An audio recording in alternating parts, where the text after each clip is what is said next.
নমস্কার বন্ধুরা, আজ আমি চলে এসেছি কিচেন অল রেসিপি থেকে তোমাদের সাথে নতুন একটা ভিডিও শেয়ার করব বলে। তো এখানে কিন্তু আমি ফুলকপি আর আলুর সেদ্ধ করতে বসিয়ে দিয়েছি। ফুলকপি আলু দিয়ে কিন্তু আমি একটা মাছের রেসিপি করব, এখানে তোমাদের সাথে শেয়ার করব। সেইটা আমি কীভাবে তৈরি করছি সেটা কিন্তু জানতে হলে দেখতে হলে অবশ্যই কিন্তু আমার সাথে থাকতে হবে। আর এখানে তোমরা দেখতেই পাচ্ছ আমি কিন্তু এখানে ফুলকপি কিছু এখানে নিয়েছি বড় করে পিস, আর কিছু কিন্তু এখানে ছোটো করে আছে। তো নুন হলুদ দিয়ে কিন্তু এগুলো আমি সব কিছু কিন্তু সেদ্ধ করে নেব। তবে কিন্তু ছোটো যে ফুলকপিগুলো যে আছে, যেগুলো তোমরা দেখতে পাচ্ছ, তো এইগুলো দিয়ে কিন্তু আমি একটা আলাদা রেসিপি তৈরি করব, সেটা কিন্তু আমি তোমাদের সাথে পরে শেয়ার করব। তো এখানে আমি আলু আর ফুলকপিগুলো নুন হলুদ দিয়ে কিন্তু সেদ্ধ করে তুলে নিয়েছি। আর এখানে কিন্তু আমি মাছের যে পিসগুলো যে আছে সেগুলো কিন্তু ভালো করে পরিষ্কার করে নিয়ে নুন হলুদ মাখিয়ে নিয়েছি। নুন হলুদ মাখিয়ে গরম তেলের মধ্যে কিন্তু কড়ার মধ্যে আমি দিয়ে দেব। মাছগুলো আমি ভেজে নেব। মাছগুলো ভাজা হয়ে গেলে কিন্তু আমি এগুলোকে তুলে নেব। আর সেই মাছের তেলে কিন্তু আমি এখানে ভেজে নেব ফুলকপিগুলো, যেগুলোকে আমি সেদ্ধ করে রেখেছিলাম। তো ফুলকপিগুলো কিন্তু আমি সামান্য পরিমাণে নুন দিয়ে কিন্তু ভেজে নেব। সেদ্ধ করার সময় নুন দেওয়া হয়েছিল, তাই কিন্তু এখানে আমি নুনের পরিমাণটা একটু কিন্তু বুঝে শুনেই আমাকে দিতে হয়েছে।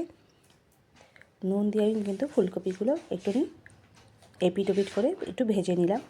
ভেজে নিয়ে কিন্তু এগুলোকে আমি তুলে নেব। ফুলকপিগুলো ভাজা হয়ে গেলে তারপর কিন্তু এখানে আমি দিয়ে দেব বাকি যে মশলাগুলো, সেগুলো দেব। তবে কিন্তু এখানে আমি মশলার পরিমাণটা কিন্তু একটু কমই আমি ব্যবহার করেছি। এখানে কিন্তু আমি পেঁয়াজ বাটা দিয়েছি, আর দেবো এখানে আমি আদা রসুনের পেস্ট। পেঁয়াজ বাটা আর আদা রসুনটা যখন হালকা করে একটু ভেজে আসবে, তারপরে কিন্তু এখানে আমি দেবো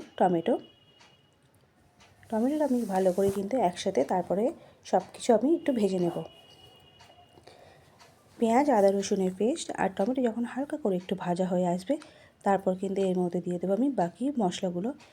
দিয়ে দেবো নুন হলুদ, আর দিয়েছি এখানে লঙ্কার গুঁড়ো দিয়ে কিন্তু ভালো করে আমি একটু ভেজে নিয়েছি। আর সেদ্ধ করা যে আলুগুলো ছিল সেগুলো কিন্তু এর মধ্যে দিয়ে মশলার মধ্যে দিয়ে একটু আমি ভালো করে ভেজে নেব। ভালো করে যখন ভাজা হয়ে আসবে, তারপর দিয়ে দেবো ফুলকপিগুলো কিন্তু আমি মশলার সাথেই কিন্তু আর একটু আমি ভালো করে ভেজে নেব। ভালো করে যখন মশলার সাথে ফুলকপি আলু যখন ভাজা হয়ে আসবে, ঠিক এরকম করে আমি তারপর কিন্তু এর মধ্যে দিয়ে দেবো জল দিয়ে কিন্তু এটাকে আমি ভালো করে কিন্তু আমি একটু ফুটিয়ে নেব। ভালো করে যখন এটা ফুটে আসবে, তারপরে কিন্তু আমি এর মধ্যে দিয়ে দেবো মাছগুলো। তবে কিন্তু বন্ধুরা, তোমাদের কাছে কিন্তু অনুরোধ যে বন্ধুরা প্লিজ তোমরা আমার পুরো ভিডিওটা দেখে তোমরা লাইক শেয়ার কমেন্ট করো। নতুন যারা বন্ধু আছে তাদের কাছে অনুরোধ বন্ধুরা প্লিজ আমার চ্যানেলটাকে ছোট্ট একটা লাইক আর সাবস্ক্রাইব করে আমার পাশে থেকো। তোমরা আমার পাশে থাকলে জীবনে চলাপথে একটু উৎসাহ পাই, নতুন ভিডিও বানানো পার প্রেরণা জাগে। তাই বলছি বন্ধুরা প্লিজ আমার চ্যানেলটাকে ছোট্ট একটা লাইক আর সাবস্ক্রাইব করে আমার পাশে থেকো।